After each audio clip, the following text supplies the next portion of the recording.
Welcome to the Slop Farm. Enjoy the video. You begin by verifying jurisdiction, deadlines, and the precise relief you want. This avoids procedural dismissal. File the motion with the clerk immediately, serve opposing parties, and upload proof of service. Once filed, create a one-page summary listing each exhibit and the legal basis. This guides the judge and opposing counsel. Make sure to check local rules for page limits and formatting so your motion survives initial review and proceeds to scheduling. Now you assemble and prioritize evidence so each exhibit directly supports a claim. Judges prefer concise organization.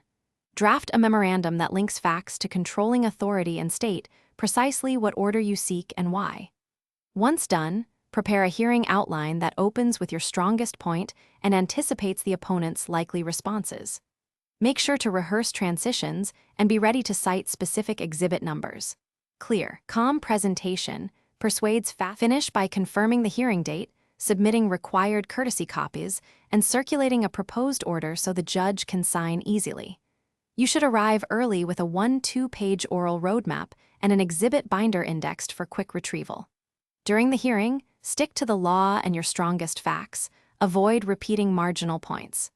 If the motion is denied, review the record for procedural defects or absent proof, and file a timely motion for reconsideration or a supplemental filing to cure that gap.